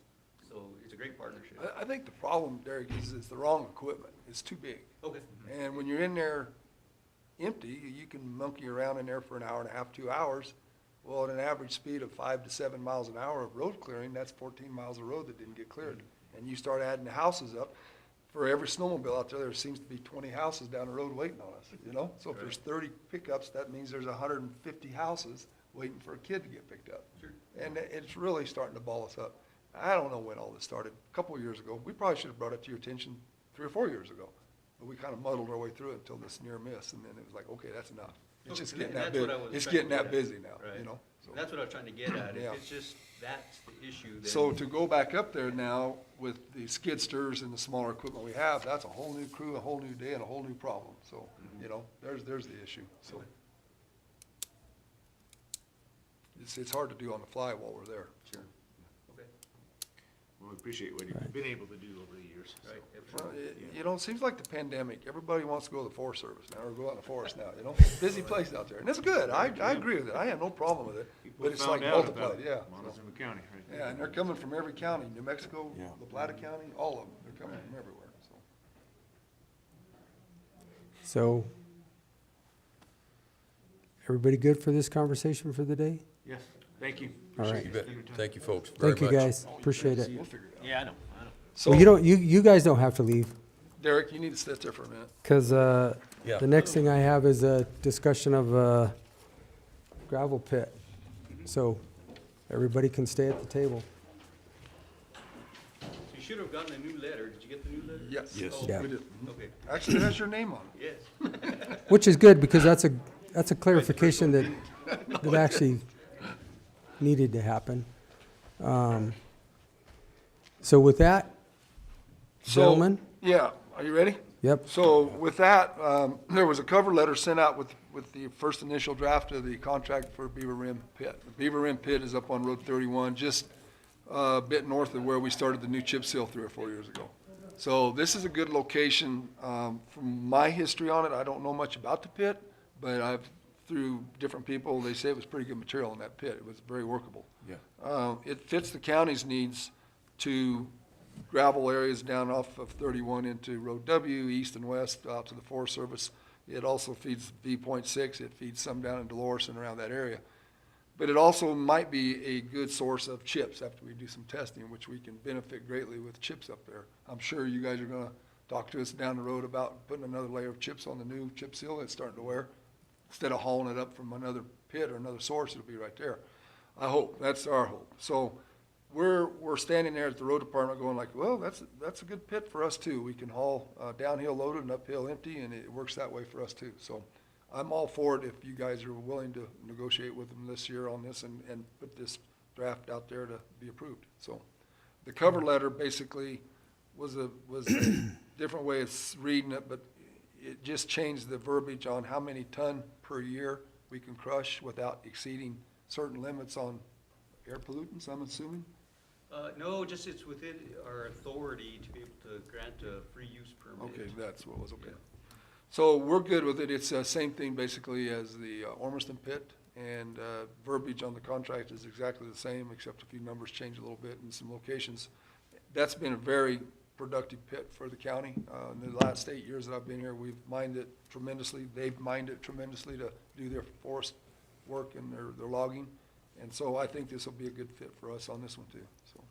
So the only question I have, Derek, and maybe it's just the way that I read it, but it's 100,000 tons over a 5-year period of time, right? Correct, so that's what our authority is limited to, but we don't have a limit on how many permits we can issue. So if we reach that 100,000 tons before the 5 years, as long as we're not exceeding 50,000 tons Per year. in one given year. Okay. So if we went through that in 2 years, we would just need to issue another permit in year 3 to continue operations. So it doesn't mean that we wouldn't be able to use it in year 3, 4, or 5. It just means that it would require another permit to move forward. Correct. The only thing is just the 50,000 tons per year is the restriction. Correct. Which is quite a bit of material, so, okay. I don't have any other questions. I mean, it was pretty straightforward. Yeah. Commissioner Copenhaver, do you have any questions on this for the Forest Service? No, I don't. As long as that's, we can get it worked out, I think it'll be okay. 'Cause we, like Rob said, we can use it in that area up there on W and those roads up above Dolores and stuff. It'll be good. We'll save some hauling through town and everything and be good as far as traffic goes. Yeah, and I agree, so. Okay, well, this is easy. Let's have these easy discussions.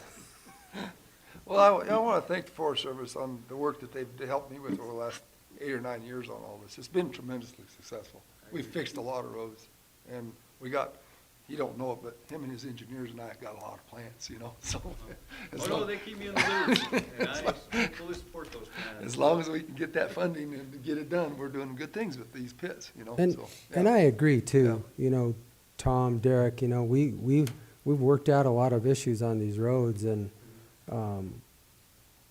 I value our partnerships, and It's mutual. we'll continue to go on. We just have something that has come up, and we'll figure it out one way or another. We'll figure it out, and we'll actually have a MOU or something in place to move forward. But I do appreciate your partnerships and everything that we have done to help the county and the road department. You're welcome, and like I said, it's mutual, so thank you as well. Yeah. Okay, Good. well, we can't All right, thank you. do any signing of anything today, but obviously, No, it'll be on your desk in the morning. okay. All right, Thank you, Thank you, gentlemen. guys. Appreciate it. thank you. Again, good job, Rob. I'm gonna take a couple minute break, and then we're gonna pull up our sheriff. Okay.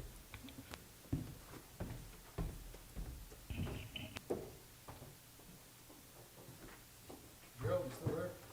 He's around.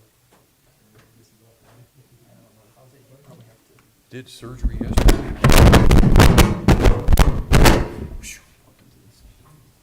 Gerald, you still there? He must have went There he is. he must have went and took some Tylenol. No? No? What's that? Oh, are you there? How you feeling?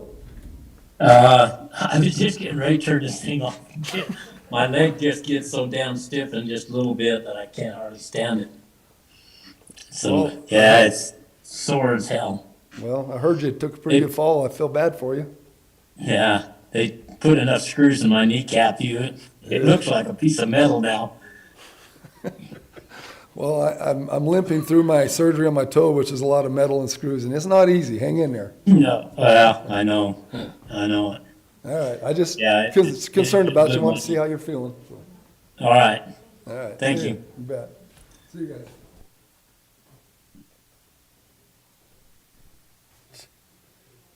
guess we'll have to have a competition. The one with the least amount of screws has to buy lunch. I know, right?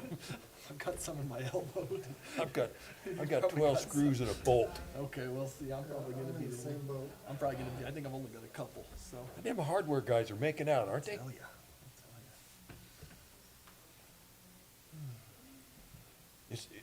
You know, I can get through almost any airport except this one down here. Yeah, I know, right?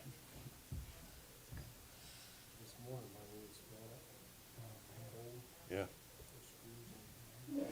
Hey, Kent, I'm gonna get off for a little bit. Okay. Sounds good.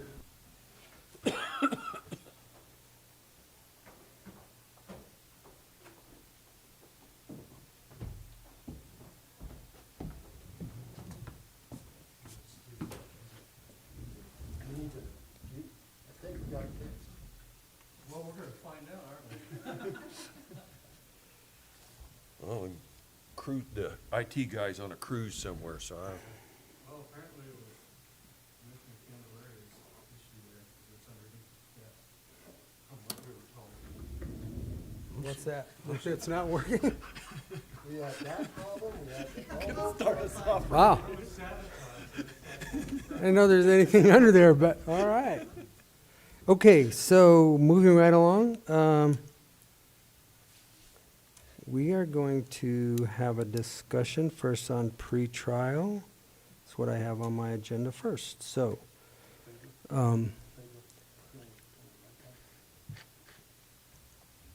you can sit up here with us, Faedra, if you would like. you got a spot down there. We've got several spots to my left. Commissioner Copenhaver is here with us, however, he's not.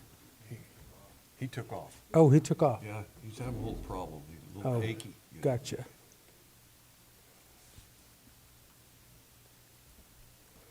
So it sounds like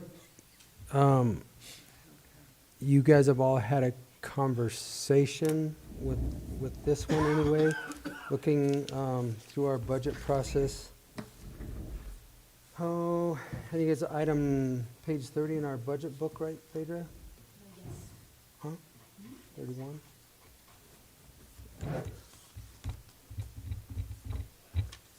Well, maybe it was fixed. Apparently, we're just halfway there now. It's like, because my whole laptop is blank. I didn't touch nothing. I know you didn't. Wow. Anyway, is the Elmo working? Can you just pull it up on the Elmo? It's all right. We can discuss it anyway. I think. We know enough about it. so.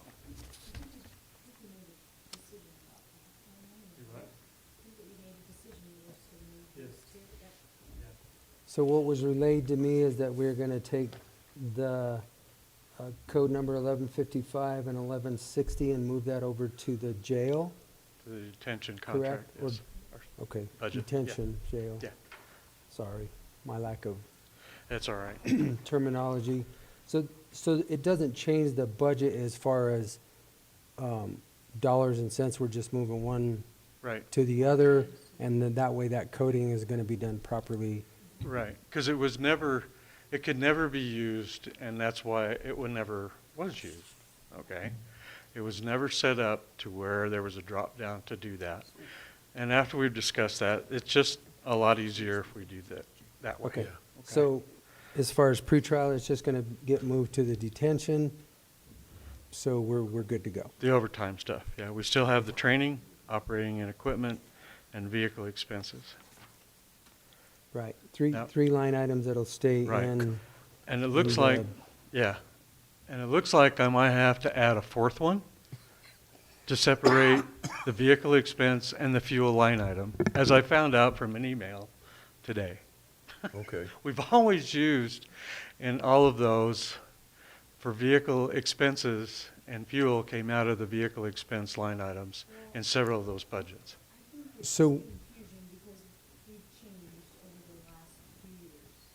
Years ago, it was just fleet expenses for everything. And then we changed to vehicle expenses for everything. And now, We're- beginning last year, we discussed doing fuel, so we can track it. we're trying to separate the fuel out so that we specifically know what all of the fuel for all of the county is costing us. So it's countywide, it's a fuel expense. Yeah, So- and I get that. And from the fuel expense invoices that I get from the road department, it breaks down into those budgets and line items, which is vehicle expense. So, in some of them, not all of them. But that means that I have to add and go through these budgets that don't have a fuel line item that I was using for the vehicle expense to pull out of. And we talked about the pretrial being part of that as well. So I have to split that so that it's just a guess. That's the sad part about it with the fuel and stuff, because you just don't know. But with the invoice, it was always broken down into what budget and line item that was, whether it was fuel or whether it was vehicle expense in one budget. Does that make sense? Yeah. It all got paid out of those different budgets in a vehicle expense line item, and it shows in the invoice from the road department for the fuel what that total cost was. Does that make sense? It does, but I think what we're trying to do is, it's just cleaner when it shows 100% fuel. I realize that it was in a vehicle expense Right. as fuel, Yep. but it just needs to be separated and delineated just a little bit better. Okay. So fuel is just going to be fuel, no can do vehicle that. expense, I just want you to fuel. know that it's going to be a guess. Does that, I don't, when it comes Does- down to Well- like the casino contract and the gaming contract, I don't have any idea what that fuel expense will be. And I was going to be taking that out of the vehicle expense line item, so now I have to guess what that fuel will be, and I can do that.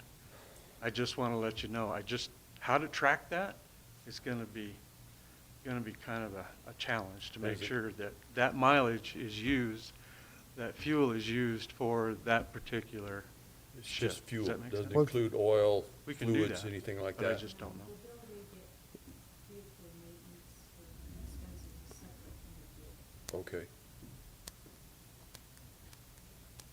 so fuel is just one? Okay. Right. So it sounds like you guys already had that conversation. We can, Yeah. those two are already It'll be a good to go, crapshoot. so. I don't know what to tell you. I can't. I'm not a gambler, so I can't think. So the approved budget was 53,369. Hold on, I changed my pages. 53,369 is what the Yeah. approved budget was for. Right, so if you remove the 10 and the $13,000, you're gonna reduce it to 40,369. That's pretty easy math, I can do that one in my head. Okay, you guys agree? Yeah. Well, that should be 69,077, should it not? Because we just removed the 10,000 for the overtime and the fringe, right? Yeah.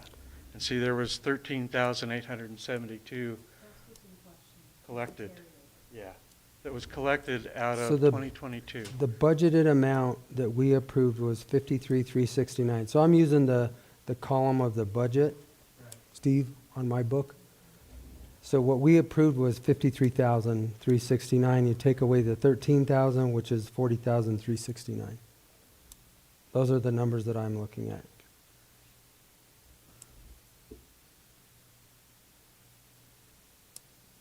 So there was 35,430 unexpended, and that's taking away from the overtime stuff. It's gone.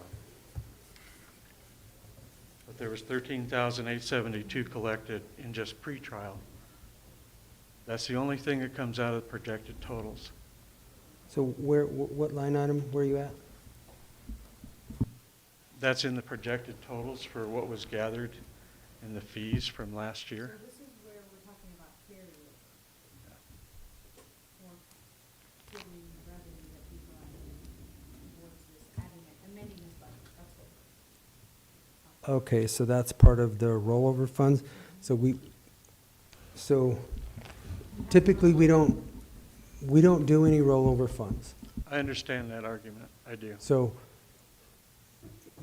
and I'm just speaking for myself here, and I'll let these other two speak for themselves, but to me, if we look at the 2023 budget, the 53,369 is what's there, that's what's approved, and it has no rollover in it, correct? Well, that was from 2022, correct? I'm sorry, 2023. 2023 budget. Yeah. So what you then have in this pretrial services, once we move those over to detention, is 40,369. There was never that much in the overtime. I have 10,000 that we approved in 1155 and 1160 of 3,000.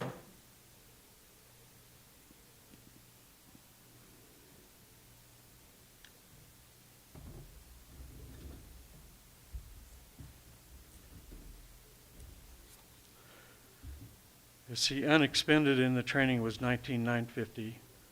Unexpended in the operating and equipment was 12,227, not what was there. And then there, for vehicle expenses left over, was 3,252. That's a total of 35,430 that was unexpended out of that from 2022. Which are rollover funds, which we don't do. I don't get any funding from the state for pretrial operations. That's the thing. So what am I going to do for upgrading of the equipment and the training and the vehicle expense, including fuel, for 3 vehicles that I want to have that money taken out of? That doesn't, the only thing that money comes from is from what was collected for the pretrial predisposition charged individuals who have to pay for pretrial. And that money is in that line item for pretrial funds that were collected. The UPS funds and everything else according to that, that's never touched, as I explained in there. Just the pretrial amount that is added to that to help fund that so that it doesn't take away from any other general fund dollars at all. That's the reason why I did it that way, to save. So what you're saying is the 40,369 is not adequate to fund what you're doing for pretrial? Well, sure it Is is. that- But I'm saying that there, for 13,872 that were collected in 2022, that's the dollars that go into that to help support those training, equipment, software, and vehicle expenses. And fuel now, because I just changed that, I just added So, that fuel item. so for instance, the training line item for the budget for pretrial for 2023, it says 19,950. That's what I'm looking at. Correct. Well, that was from the unexpended, yes. But what I did is I took that 13,872 and I broke that down into the 2023 proposed budget, which was 15,000 for training, 44,000 for the equipment and operating. That's the software programs that we have to pay for every year. And there was 10,000 for vehicle expense, split that in half and add a fuel line item, so there's 5,000 in each one of those. So Vehicle maintenance and fuel. I'm struggling, Steve, and maybe it's my, so the 19,950 that you have budgeted for training there, Right. that's for 2023. You're saying that's not adequate to cover your training no. cost? That's adequate. I reduced it to 15,000. Reduced it where? Well, in the 2023. The 2023 budget. budget, we approved 19,950. I see what you're saying, Ian, because that's what we approved. The only thing we're saying out of pretrial, we're just moving $13,000 over to the jail. or- Exactly. I'm sorry, not jail. Exactly. Detention, which leaves you a total of 40,369. So, see, this is where these had to end by December 31st. And I did not have the idea of what the projected totals were for 2023 or 2022 of what was collected in pretrial until latter part of January.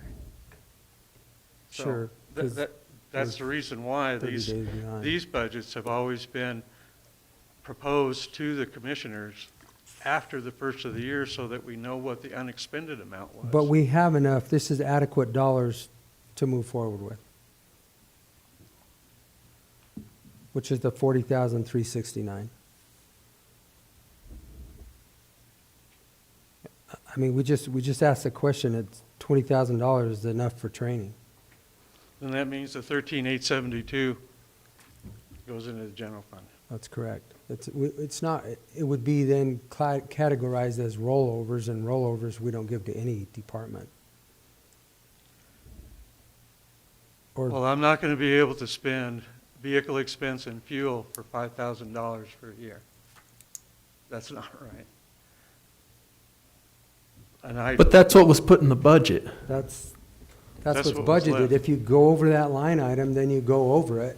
It becomes a red, and then next year when we budget, we change it. Am I correct? I mean, that's how budgets work. We do the best to get as close as possible, and there are times, just like last year, we're over on fuel. Our fuel budgets are all over. Yep. But nobody knew that we were going to pay $3 more a gallon for fuel. So I think So- the other thing that we look at is the total fund expenditures was only 29% of the total fund. Correct me if I'm wrong, Faedra, but line items expenditures is one thing, but we look at the total fund expenditures for budgeting purposes to see if it's adequate. Now, the line items, we want to see if they're going in the red, but it's a total fund that we're actually looking at. Correct.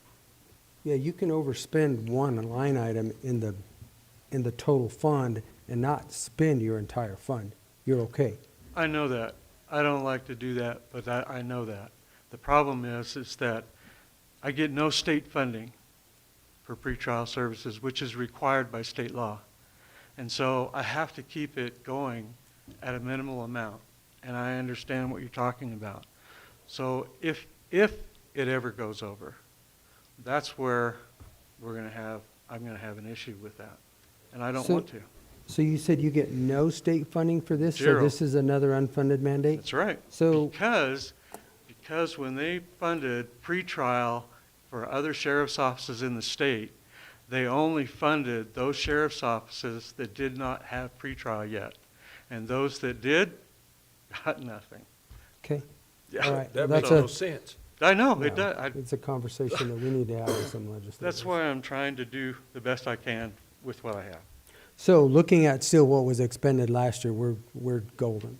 I'll make it We work. should be golden. Okay? 27 last year, so we got 40,000 to work with. We're just moving the 13,000 to the detention. We should be fine. Okay. Okay? All right, the next one is the casino contract. So, I've read this thing Yep. quite a few So, times now. It's old. Yeah. So, in reality, when this started in 1992 and it hasn't been amended or updated since 2012, we're 10 years, we're going to be 11 years this year to amend this. That's And right. So, looking at it, it's actually a contract between Montezuma County, the Sheriff's Department, and the Ute Tribe and the Ute Mountain Casino. That's correct. So all four parties are here. So we then have to give written notice that we want to amend this contract to the general manager, the chairman, so on and so forth. And the math that I sat down and took care of, we absolutely have to do this, just like we have done with every other budget and every other fee because of what we're providing.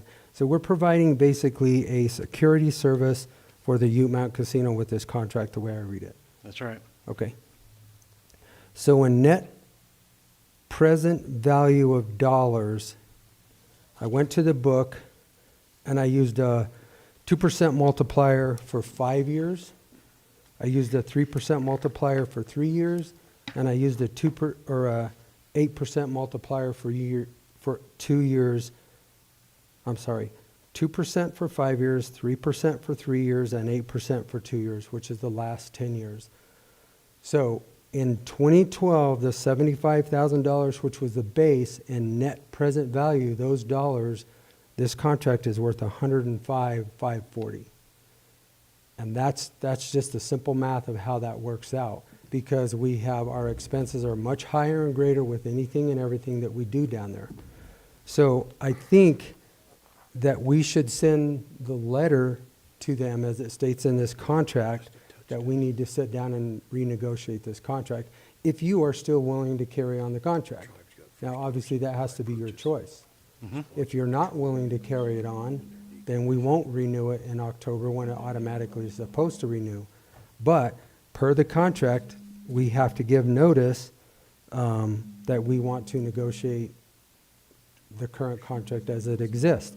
Then I look at the $35,000 for the 3 years for the vehicle, take the same criteria for moving forward of the 2%, 3%, and 8%.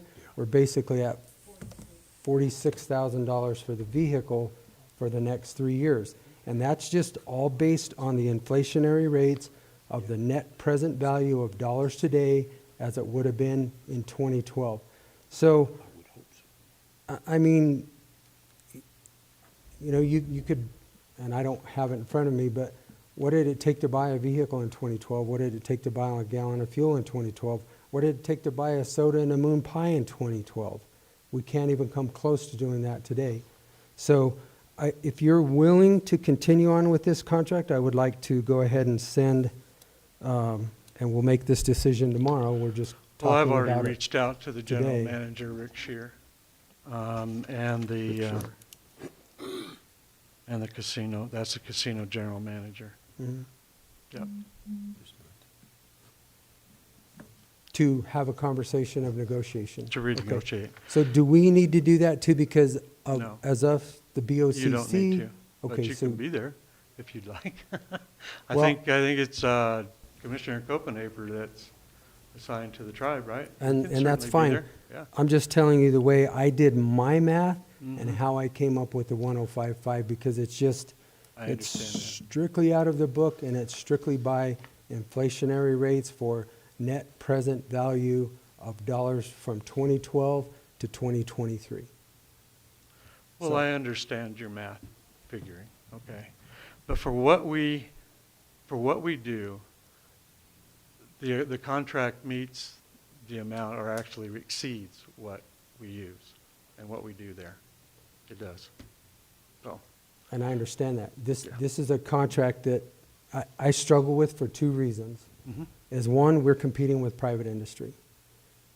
I don't know about that. Well, it's a security service contract is all this is.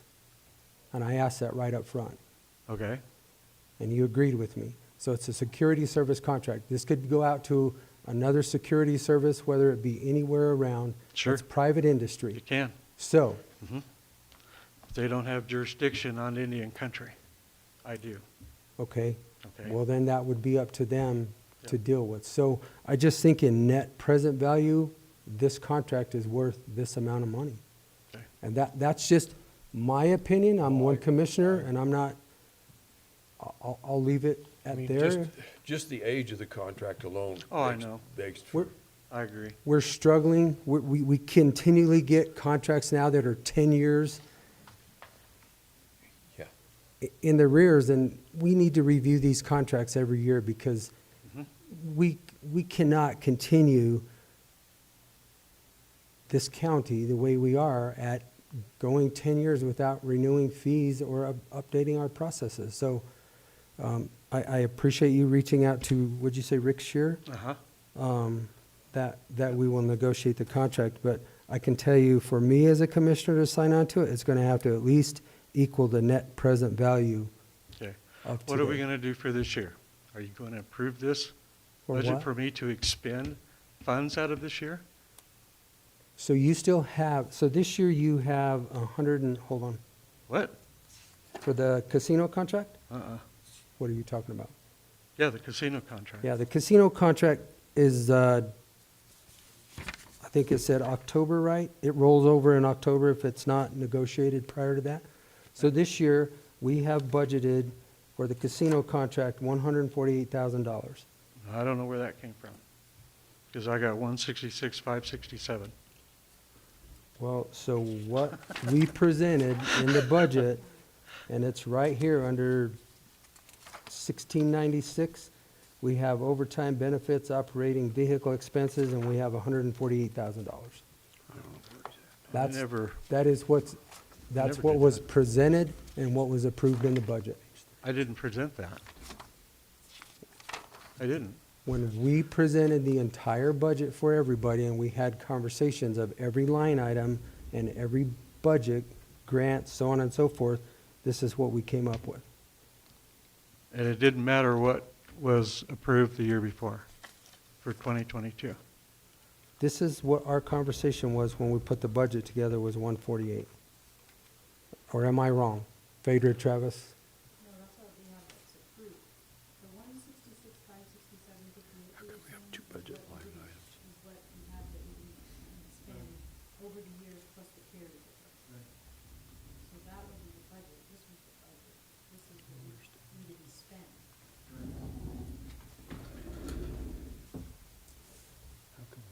Two different things. Two different amounts. Well, because here, you have your budget, but then you're adding in what you didn't expend out of 2022.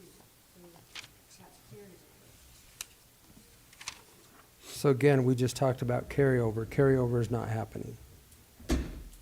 So if you look at your last three budget years, 2021 and 22, it shows what your year-to-date actuals were. So the 148 is going to give you, should be more than adequate to carry everything that you need to have, unless I'm looking at it wrong.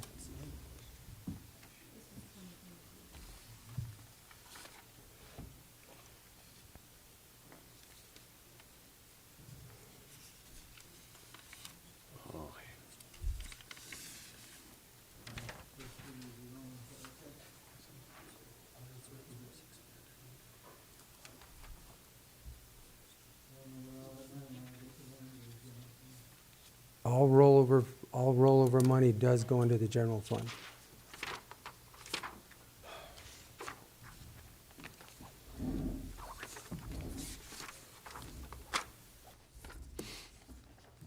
Okay, so then we've actually talked about two different things here then. We talked about the casino contract and the rollover funds, right? Mm-hmm. Yes. Okay, what else? That's all? So,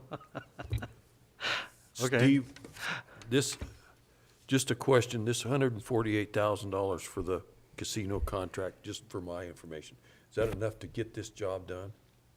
Oh, yes. Okay. But understand, okay, that those unexpended funds, for every year, I plan to, the projected was to replace equipment. I've got 25 radar units that need to be replaced that are over 30 years old. I have VHF radios that have to be replaced in those vehicles. And that's what is scheduled for this year, okay? So I will make that work. And that comes from these contracts or from those grant fundings. And that does not come out of the general fund. Well, grant fundings and contracts are two different things. So there's no such a thing as really a rollover fund. And if there is with the grants, the rollovers go with the grants. So that's not even in question. So if it's there, that grant is going to continue on with what that has. This is a specific contract like we have with the town of Dolores, with the U Mountain Casino. Yeah. Because the replacement Tahoe is $49,000, and the outfitting and the replacement will also assist in those funds coming out of that contract. Which is exactly why the $35,000 that they're contributing is not enough money. I know it's not. I do. It's I know not not. anywhere close to enough with net Yep. present value of dollars. This has got to be negotiated, and it has got to be updated. No. They're paying for it. They're paying for most of it, so the remainder comes out of that contract. They're not paying for any of the upfitting. No, The it way I comes out read of this, that contract. It can whatever come out of funds there are this in there. contract, and then they have the first right of refusal to purchase it back if they choose to. Well, we always, yeah, and what happens is that at the end, the one that we have now, that we purchased back 5 years ago, because 2 years we're behind, that will be returned to the tribe. It's the way it's always been, and we replace that. Do we Wait a minute, run afoul of that enterprise contract? Or do No, you- it doesn't affect No. the enterprise contract. This shouldn't be, we return it, or we give them the first right of refusal to purchase it? Yeah. We've always returned it. Because that's not how I read In the contract. it says the tribe will have the first option to buy/purchase back the sponsored patrol vehicles. Well, they already bought it. Well, I'm not an attorney, so I'll look at my attorney. So the They already contract paid for it. says Yeah.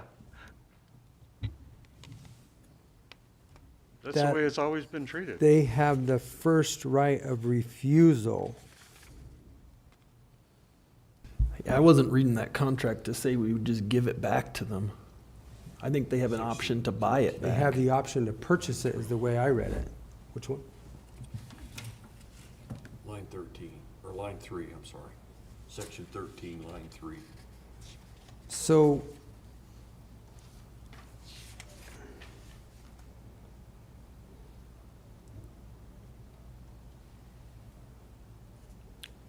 the tribe will have the first option to buy/purchase back the sponsored patrol vehicles when the sheriff's office decommissions each vehicle. It doesn't mean that we are giving it back.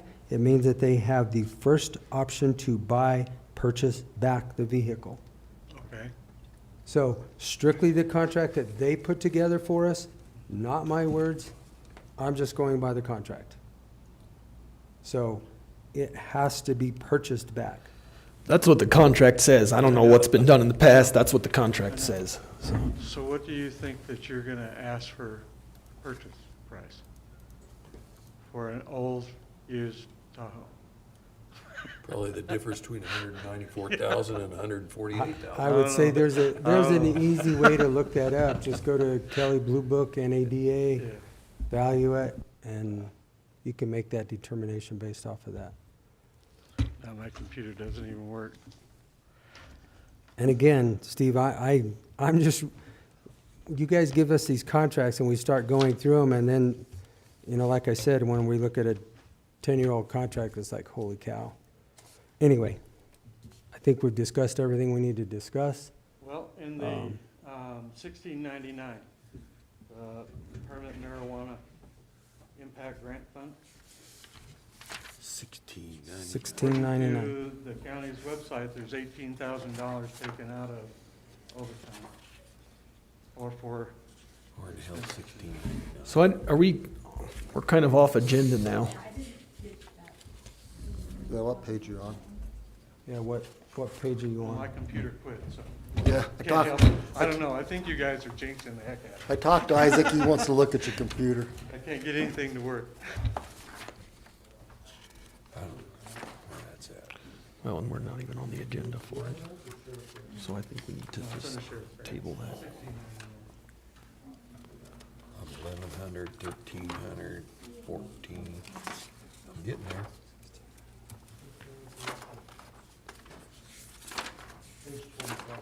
Oh, What is it? wrong way. 27.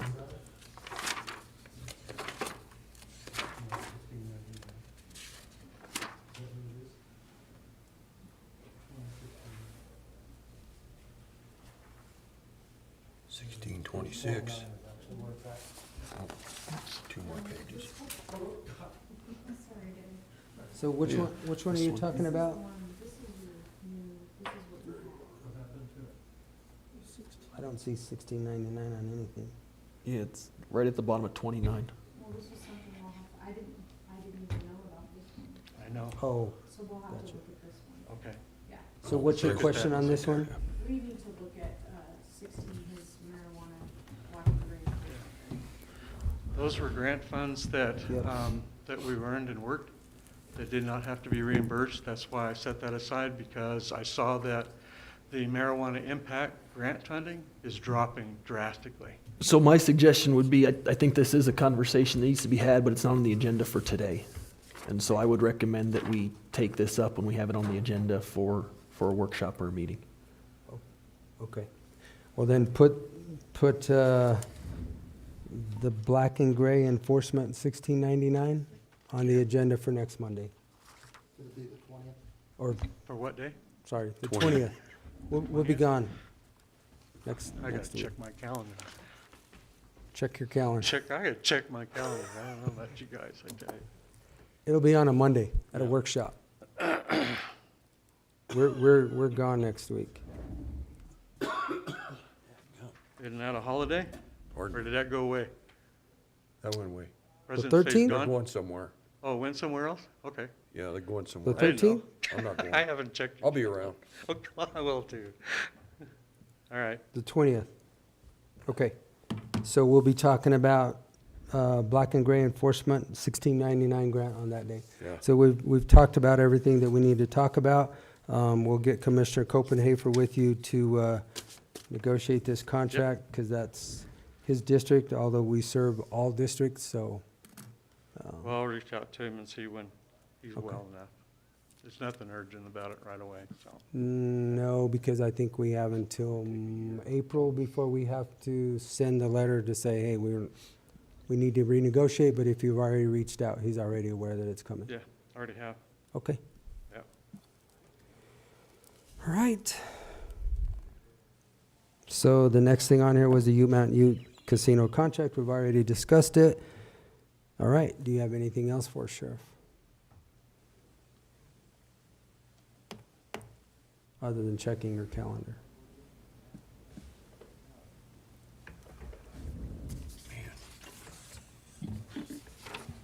All right.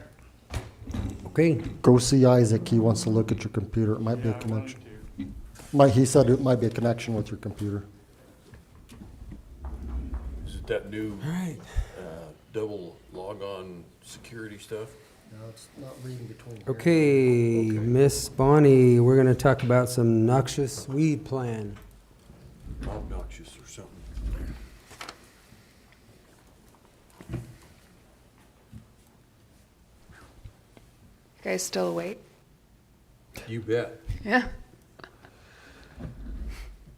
Did you guys read it Are you still awake? for like the 10th time? Yeah.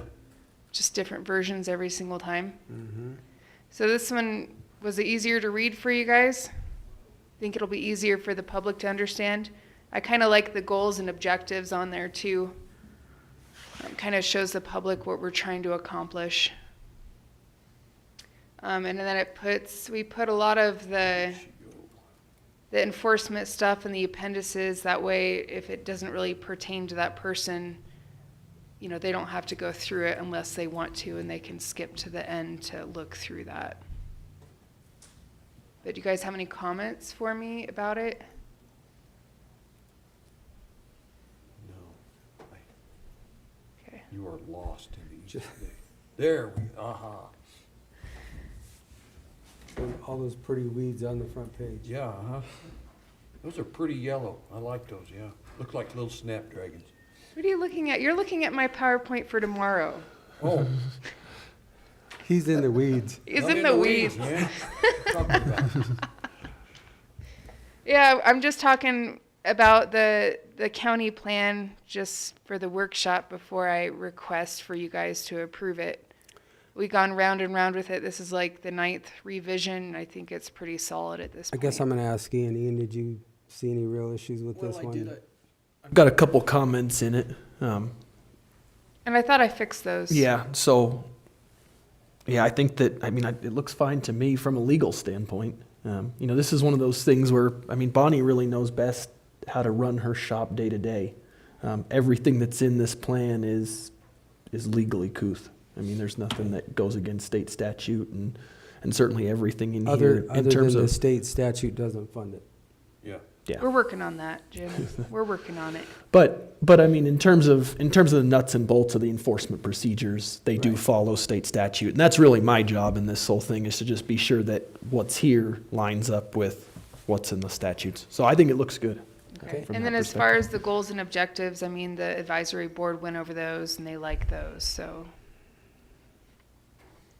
Yeah. That was easy, huh? I should have went first. Okay. Good talk. I'll see you All tomorrow. right, thanks. Thanks, Bonnie. Is there going to be a test tomorrow? Yes, there will be, but don't cheat. That's Canadian thistle right there, the second one. put the answers in though, so. Yeah. All right, now we're going to talk about health options for long-term care contract. And we have, from the health department today, we have Ms. Dana. Thank you. Good afternoon. Good afternoon. So I have looked through all of this, and I don't see anything that's, I mean, it looks fine to me. The biggest changes are we're having to go to a new software for how we do business, and our case managers have been in training. We're going to be going through some more training. It's supposed to go live, I believe, on the 17th. So that's pretty close. I did look at the COVID PHE information on it. They're talking about rolling it back if President Biden, if everything goes well and the PHE ends on May 11th, then we'll have until November 11th to forget all the stuff that we had to do during PHE. So that's in the contract. Let's see. The person-centered support plan, it looks good to me. We've been hearing about it for several years. It's just making sure that we're really serving our clients the way they want to be served and the best way that we can do that. Yeah, and then just the CCM systems trainings that I've already talked about. It's going to be a little bit challenging for us because they're going to shut down our systems on March 3rd. And they're giving us about 10 days where we can't use our systems at all. So we're trying to figure out how we're going to do business. But they're supposed to come out with a success guide on before February 14th. So we're hoping that'll give us some more direction on what we need to do. Okay. Again, this is a DocuSign that I have to send to Ian so that I don't get in trouble, because I was getting in a lot of trouble.